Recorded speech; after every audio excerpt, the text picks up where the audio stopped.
Great, feels good. I'll get it checked out here in about 2 hours. My checkup, first rehab, see how it goes. See if they sewed it up there, if they use the good tires or they use the bad tires. So What happened? I just somebody bumped into me and I caught it at a bad angle and just kind of ripped off the rotator cuff and torn labrum and a bicep. No big deal. How long in the sling? They say it's 6 weeks. Okay. But we're negotiating yet. In another hour. You ever been injured like that as a player? No. This is unique when you. Well, it's a great opportunity to learn how to use my left hand. You know what I mean? And if you guys never been there, you should try it sometime. It's interesting. Who tried telling you that you needed to be up in the box for a game? I think somebody was trying to ask me that, and it's hard for me to be up in the box. I like to be down with my players, see it, look in their eyes, and see what they're thinking, and understand, are they okay, and understand what we're doing and stuff like that. So, but I'm sure gonna, on the sidelines, we got such a short sideline on our side. Just got to be careful. And, I've been doing it for a long time, but first time I really, had to have surgery really got hit. So. What was the pain scale on like 1 to 10? How bad was it? Really just 1 to 10, and about 5, 6. It wasn't bad. It wasn't. You go look at it on film. It's like you're talking about. You got to redo your shoulder. I didn't think so. So I thought maybe I'd take a couple days, see if I can loosen it up a little bit, and then after I got the surgery, it was a little bit worse than I thought. At least that's what the doctor says. It would have been easy for you to like take a day or two off. What made you want to get back right? Well, those decisions, you got to sit there and say the time frame. We're going to wait to January. There's not too many summers left for us older guys. You know what I mean? So I want to make sure I enjoy my summers. So I was going to be busy and tied up here, and it was probably the best thing to do. Do it now. Does the injury pose any challenge for you as a coach? Does it limit you doing anything? Are you asking my medal? Nah, not really. I don't think so. I don't think it has. I think we're having a really good camp. I think our guys are playing well, and just like anything else, you just got to keep moving. What you got. Maybe use it as a motivational tactic to your players. Sometimes you gotta play hard, show torque when you don't want to, and get the job done. Well, as you get older, you can't do that as much. You know what I mean? But just sometimes it's there's injuries and then there's pain. You know what I mean? So what's the difference? Do you have pain, or is it truly an injury? Do you got to take care of it? So I think everybody kind of knows the difference of that. And sometimes when you're going out here and practicing preseason like we are, we get banged up a little bit, hitting each other, stuff like that. So there's soreness, but there's not. We're pretty healthy here on defense, I think, right now. Xavier and Cohen, where are they at physically? Cohen's been practicing the last couple of days. He's doing a good job. I think he's back. We're just limiting some of his reps and watch we don't overload him. And then Xavier, it looks like he's back at it. He should be. I thought he was going to practice here today a little bit, but I think he should be back in the next couple of days. Is he doing like Devo work or anything, or is he just Xavier? Yeah. No, we just keep him out of it. He'll have time to come back, and we only got a couple more days here before we start prepping for Illinois State. Do you expect Cohen and Xavier to be ready for game 1? I expect them to go back. Right now, I think everybody in our back end should be available. Any other health issues with the defense? No. No, we try to manage them, doing the preseason here, where we need some younger guys to step up, and we would like to see some of them, third team guys, what we call the Devo guys, and making sure they're getting developed. So it was a good opportunity for them to understand the defense. Some of these guys are really experienced, and the experience that Jay and Nick have at the linebacker position, and Fisher. These guys are just like a coach out there on the field. So, and they're coaching the younger guys, and then, until you get out there and do it yourself, I think that's what the younger guys need. Any of those younger guys maybe popping right now? Maybe some of the freshmen standing out to you? Yeah, it's hard to get to the freshmen. I think there's a good young group of freshman guys, 3 backers that came in. I think they have a lot of potential. Will they help us in special teams? Can we use them in special teams and save a red shirt year? I'm sure we're going to talk about that. But I think they're big athletic linebackers that can move inside. you know, on the back end as a young freshman, I don't know how many guys can help us right now.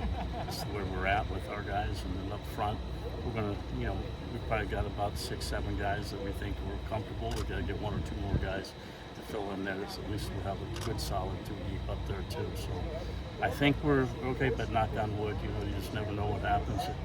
You might fall off a bike, or you might get hit by somebody, you know, get surgery, but hopefully not. What have you seen kind of from that cornerback spot opposite of Jamari, from TJ Hall, from John Nestor, anybody else who's kind of in the mix there? Well, I think it's really interesting, you know, Jamari Harris has come back, and the leadership that he's brought, and seeing TJ Hall grow and improve his standard of play. Nestor, he's really doing a good job, very competitive out there. And Deshaun Lee's doing a heck of a job. So, I mean, it's really interesting to see those 4 over there. And one day, one guy might have a better day than the other guy. You know, it's depending on what day and at the point of attack, you know, how productive are they. But I think they're all into it. They're all working hard. And, you know, you can see, you know, maybe playing more guys in the back end if you have to. Are you still trying to work through who's going to start? Or if you figure that out at this point? You never know until the day of the game, you know what I mean? So I got a good idea, you know, but then, you know, I got a list of guys and, you know, rank them. But things change every day with us out to practice, you know, that this guy could jump ahead of a guy. And it's going to kind of, most likely I know who we're going to be, you know. At this point, in terms of who's taking the most first team reps, is it I Jamari and TJ? Jamari's taking a lot, but, you know, you go a little something cool a little bit. Somebody has a little. I try to save guys, you know, the wear and tear on them. So sometimes I'll give a younger guy more reps, so they can get the more experience. And I know it's not a game situation, but that's what we're trying to do, is make sure that everybody's playing up to it. Because if you lose a guy, you want to be able to plug a guy in that you don't lose anything in. Is there Xavier any said challenge? Go ahead, Adam. Is there any challenge to bringing back as many veterans as you do? Obviously, it probably sounds like a good problem, but, you know, 8 starters back, mostly grad students, seniors. Does that have its own unique challenges for you as a defensive coordinator to get that unit ready for the season?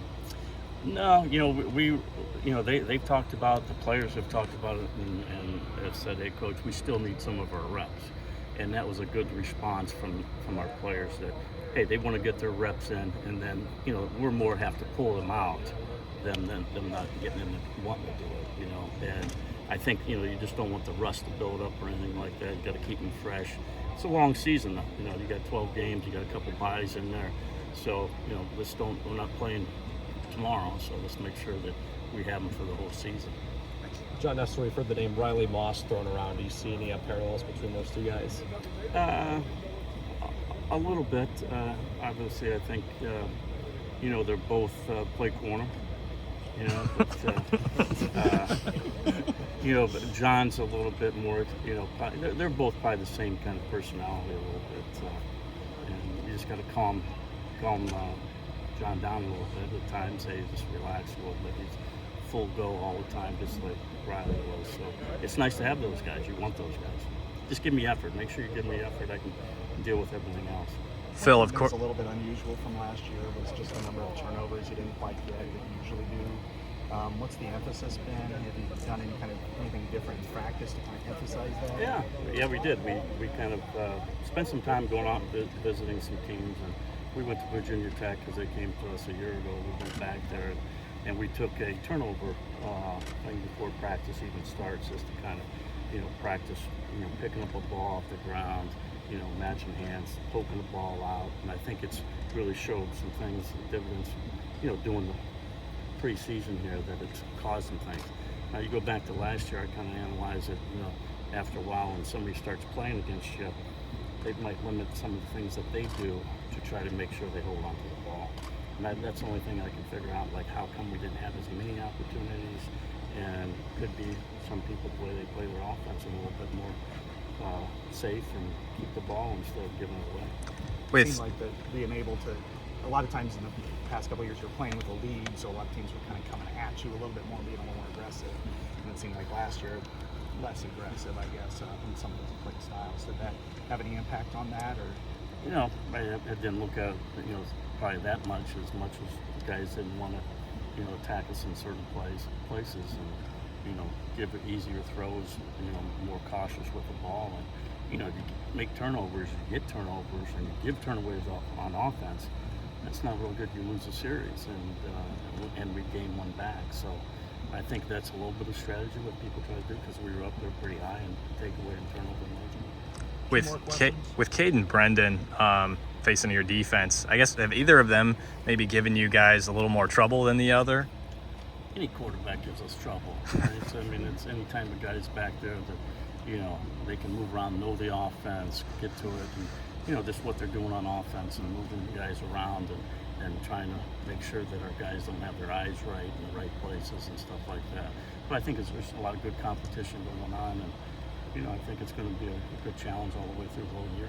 What have your impressions been of the defensive line, what they've done this camp? You know, we've worked them a little bit, just enough to make sure that we work the 2s and 3s. I think they're very solid players that know our defense, understand what we're doing, and they can get us in the right front where we need to be. And I'm really pleased the way they worked. And, you know, you can't win without offense or defensive line. I mean, you need a good, solid foundation there. And if you're going to win consistently, both sides of the ball, up front, you got to have good guys up there, and I think we do on both sides. What does Nick kind of bring when you've got a guy who's played as much football as he's played kind of to you now in full camp? Well, I think you know, obviously when he came before, he didn't have all that, and I think, you know, just the relationships he builds and the understanding of our defense, and, you know, having the ability to play him either at Mike and Will, you know, if Jake, it goes down, we can slide him over, put somebody else in. So I think, you know, the knowledge that he has and the experience that it has, and I think, you know, we're very experienced, but you still got to play the games on Saturday. Okay, thank you, Coach. Thanks, Phil. Appreciate it. Feel better.